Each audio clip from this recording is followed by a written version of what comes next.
Salve, salve galera! Seja muito bem-vindo aí ao curso Educação Física para Concursos, resumo do aprovado voltado aí para a Secretaria de Educação do Espírito Santo, a SEDU é esse. Hoje teremos aqui a aula número 1, que vem falando sobre a escola e processo de ensino e aprendizagem da educação física. Assunto muito importante aí que vem sendo cobrado em vários editais dessa banca aí específica, a FCC. Antes, porém, eu quero reforçar que eu tinha dito na apresentação, essa banca ela é bem capciosa, tem com as perguntas bem elaboradas no sentido de interpretação, exige muito essa interpretação. E uma outra dica que eu quero dar para vocês é não se apegarem muito a tentar trazer para você a verdade que tem no texto, na matéria, enfim, no que está no tópico. Tenta entender o que o cara que elabora, o que a banca está querendo que você diga para ela. Entendeu? Tenta se colocar no lugar dele. Isso aí já é meio caminho andado para você conseguir evoluir aí nos estudos, tá? Então vamos lá. Escola e processo de ensino e aprendizagem em educação física. É importante a gente ressaltar que nesse ponto, quando a gente fala de escola, processo de ensino e aprendizagem, tem diversos temas aí, diversos conceitos que estão envolvidos, né? Então a gente, primeiramente, é importante a gente focar e tentar entender sobre a função social da escola, né? Ou seja, concepção de educação, concepção de escola, o que o compromisso social do educador, o que tem a ver, né? O que a Constituição fala, o que a LDB. Então, é importante isso aí. Ou seja, a LDB e a Constituição já nos falam que a educação é um direito de todos. Dever do Estado, da família, esperar os princípios de liberdade, de solidariedade humana, enfim. Finalidade de pleno desenvolvimento do educando, preparo para o exercício da cidadania, qualificação para o trabalho, além de promover e incentivar a colaboração da sociedade, ou seja, todo mundo envolvido. E a gente tem nesse tripé, como a função social da escola, pleno desenvolvimento, qualificação para o trabalho e exercício da cidadania, né? Deixa eu abrir uma abinha aqui de selecionar. Ou seja, a gente tem aqui, ó, desenvolvimento, qualificação para o trabalho, função social e exercício da cidadania. Então, esse é um dos principais pilares da função social da escola. Veja bem, com base nesse tripé, você consegue desenvolver e responder inúmeras questões, porque você tem na base isso, você já tem na sua mente. Essa sempre vai ser o direcionamento. Você tem que entender, a escola sempre vai privilegiar o coletivo, a função social dela, sempre o pleno desenvolvimento desse camarada. E cidadania, ou seja, o coletivo envolvido ali, ele exercer a sua capacidade como cidadão. Isso é muito importante. Aí tem uma outra questão que a gente pode falar também sobre função social, que envolve a educação e sociedade, caminhar conjuntamente. Porque aí, quando a gente fala nisso, a gente tem que abordar as teorias tradicionais, não críticas, né? As teorias crítico-reprodutivistas, as teorias críticas, ou seja, com o passar dos anos, essa função social da escola, ela vai se alterando, ela foi alterando, né? E hoje, por vezes, ela fica, de certa forma, se entrelaçando. Ou seja, para a teoria tradicional, por exemplo, ou conhecida como não crítica, a sociedade e a educação são autônomas. Então, elas tinham um pouquinho dessa dicotomização, né? Já para a teoria crítico-reprodutivista, a sociedade se relaciona, só que essas teorias promovem a crítica caindo no fatalismo que a escola é um espaço para a reprodução da sociedade vigente. Então ele coloca a escola como um quadro, ou como fosse um mero lugar de reprodução. Já as teorias críticas, que são as mais aceitas, ou seja, bota na sua cabeça esse clique que eu vou dar agora também, esse insight. As teorias críticas são embasamento da educação. Pronto. Não discute com isso não. Leva isso para sua prova e observa o enunciado da questão. Se vier falando isso, você já sabe. Ou seja, quando falou em teoria crítica, você vai falar em sociedade e educação interrelacionada. A escola é vista como espaço de intervenção contra-hegemônica, ou seja, sair daquele status quo, né? Um compromisso de transformar socialmente essa sociedade. Pronto. Independente do que a gente pensa, esse é o conceito, tá, de função social da escola com base nessas teorias.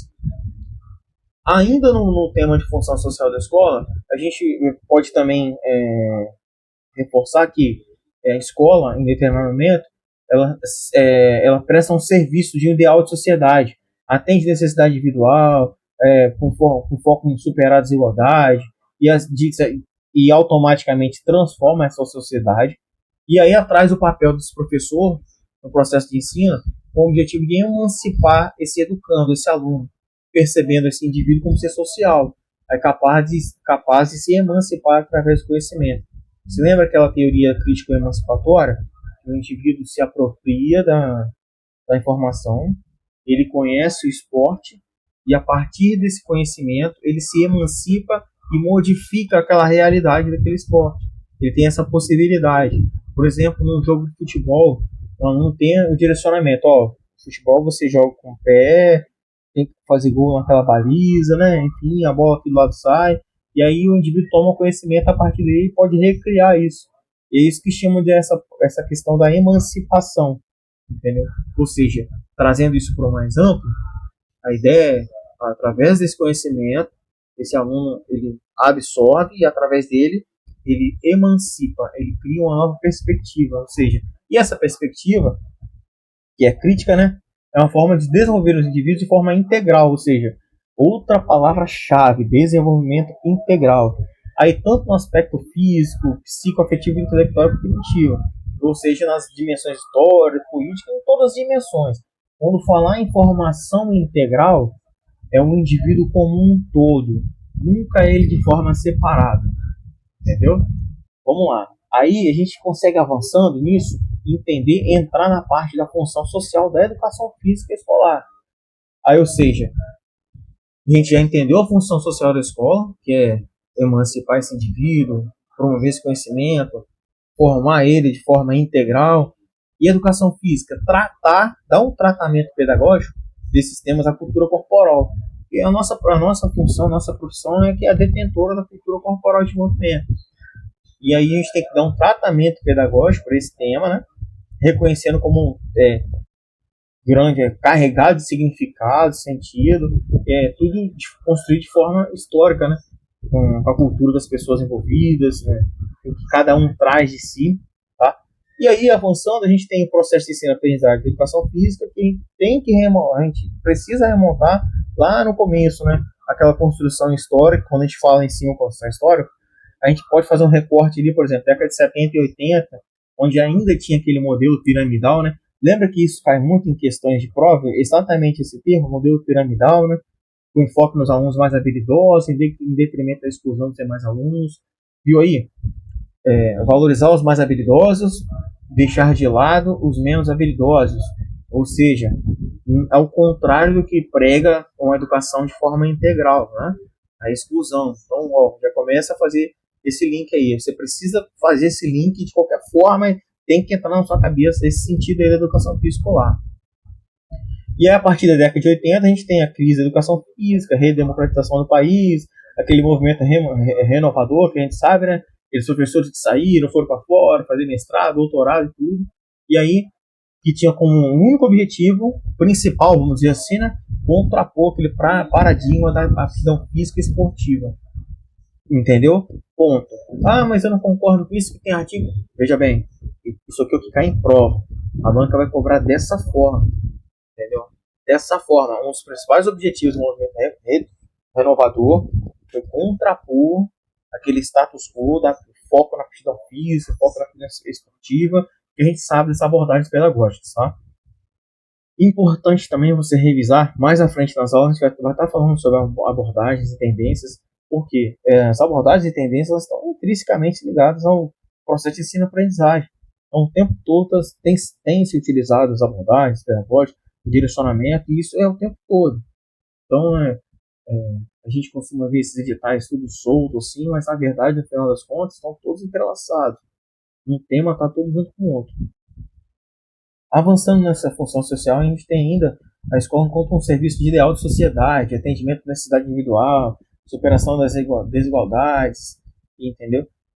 Em que o papel do educador processo de ensino-aprendizagem, tem a função social e entendendo esse movimento, como eu falei para vocês aqui, é a partir desse movimento renovador, dessa vontade de contrapor esse paradigma aí, é que surgem as abordagens. Então, ou seja, essas abordagens elas vão direcionar o professor, a ideia deles, né, de direcionar esse professor, ele moldar esse processo de ensino-aprendizagem de acordo com cada abordagem. Essa aqui é um dos principais objetivos aí. Então, quando a gente falar escola, vamos estar aqui no começo, escola e processo de ensino-aprendizagem da educação física, a gente precisa entender isso como um todo. A função social da escola, a função social da educação física, a função social do professor nesse processo de ensino-aprendizagem, tá? E o que envolveu os momentos históricos que envolveram isso aí. Vamos resolver algumas questões aqui para a gente tentar entender, você conseguir observar como é que a banca vem cobrando isso. Essa questão aqui, ó, 2022, FCC, Secretaria Municipal de Educação da Bahia. Diz o seguinte, o enunciado. O atual debate curricular na educação física escolar, em muitos casos, tem proporcionado a hibridização epistemológica e didático-metodológica entre as suas perspectivas, principalmente no tocante aos processos de ensino-aprendizagem, minimizando o potencial de cada um. A fim de superar esse problema, é importante realçar suas diferenças. Desse modo, é correto afirmar que na perspectiva. Então vamos lá. Olha o enunciado aqui. Ele traz uma informação, não importa se é certo ou errado. Ele está falando que não tem um debate curricular, mas não fala quem está debatendo, sobre a questão do currículo da educação física.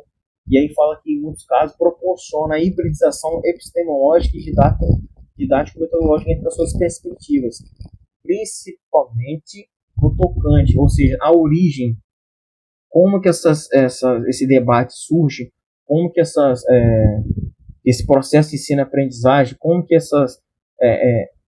a variação desse tipo de ensino, como que essas perspectivas vão se misturando. E aí ele diz, na opinião do autor da banca, que isso pode minimizar o potencial de cada uma dessas perspectivas. Outra coisa importante, quando eu falo perspectivas, pode-se entender como tendências, abordagens, porque tem várias bancas que trazem perspectivas teórico-metodológicas da educação física. Nada mais são que as abordagens pedagógicas. Então, lembra que eu falei questão de crítica? Aí vem o seguinte, então ele fala que com base nisso, ele fala assim, a fim de superar esse problema, é importante realçar suas diferenças.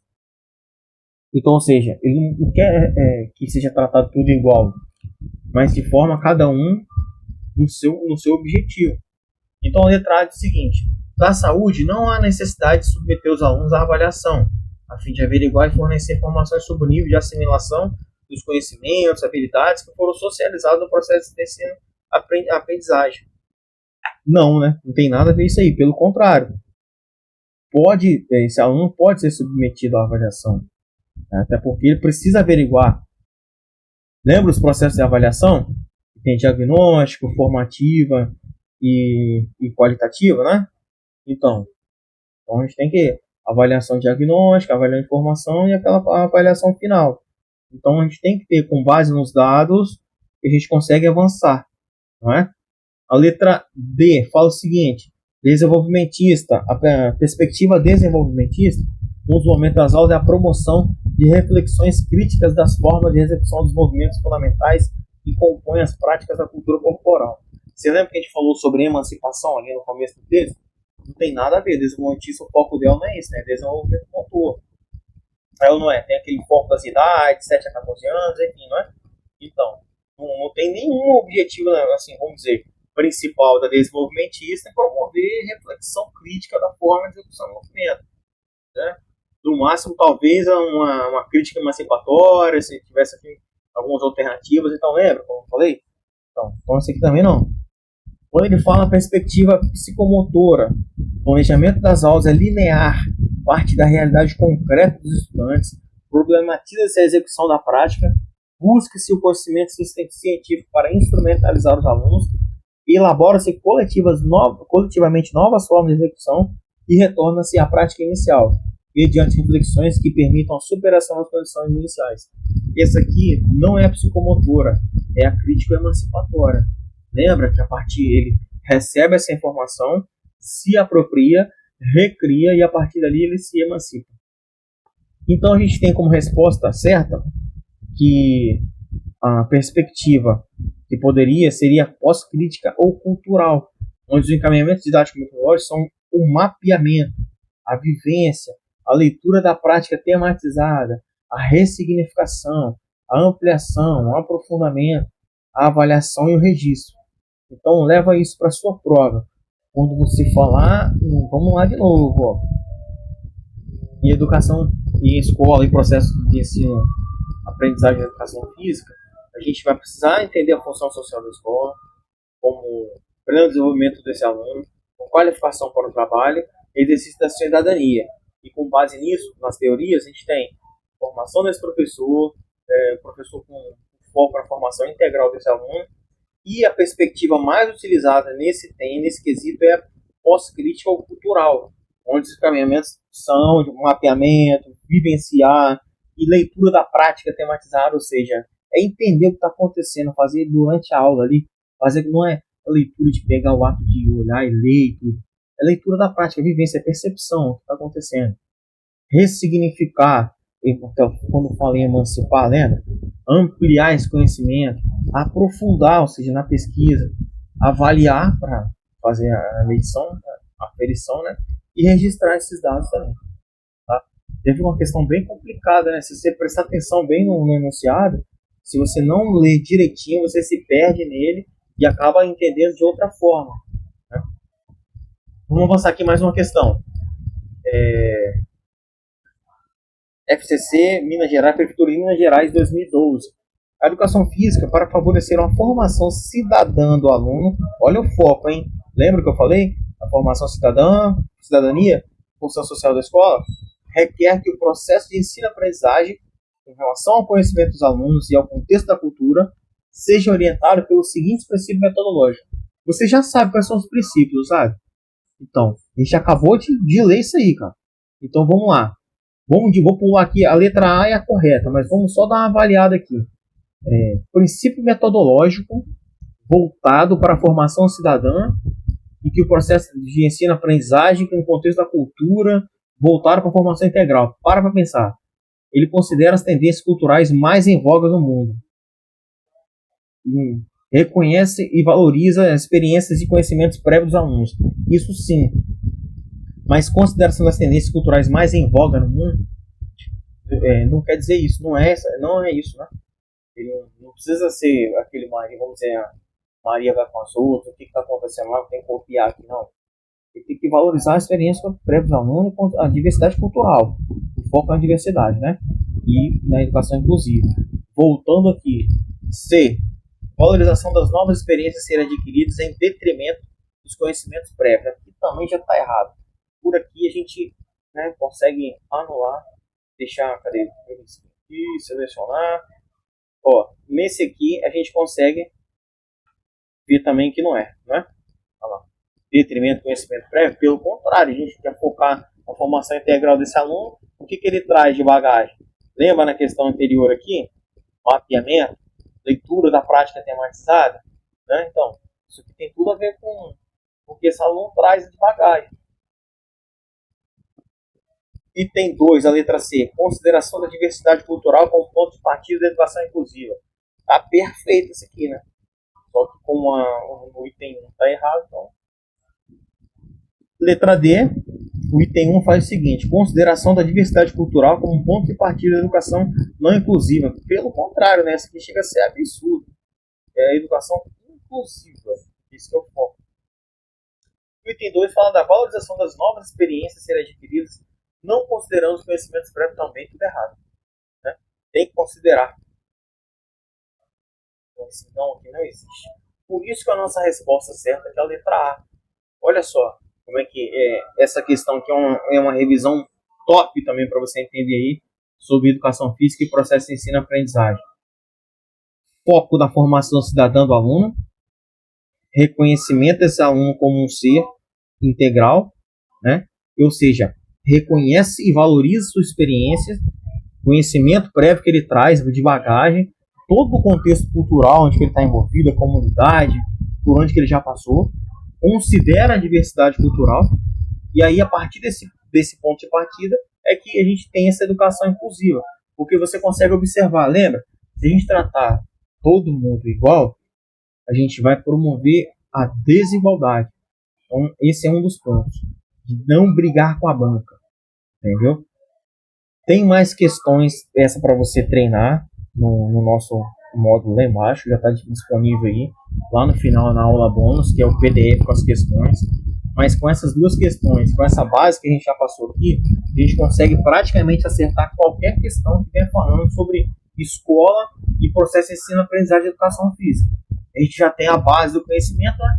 E essa formação integral do aluno ali, a função social da escola, desenvolvimento, foco na diversidade, foco na educação inclusiva, e com base nisso a gente consegue acertar aí grande parte das questões que eventualmente vierem cobrando aí desse tema de educação inclusiva. Perfeito? Espero que eu possa ter te ajudado de alguma forma aí nessa aula, e vamos seguir junto aí. Qualquer dúvida vocês vão mandar para a gente no direct, ou vão mandar para a gente aí no próprio fórum do curso, tá? No grupo que for o caso. Manda, não fiquem com dúvidas, entendeu? As dúvidas vão servir para ser sanadas. Então, vou disponibilizar o material, já está, inclusive já deve estar disponível no módulo de bônus, toda a lista de exercícios aí da FCC. Faça suas anotações, pega uma folha em branco aí, dá uma olhada nessa aula de novo, no tópico no PDF de apoio, faça uma marcaçãozinha dos pontos principais da aula que você julga que você possa ter alguma dificuldade.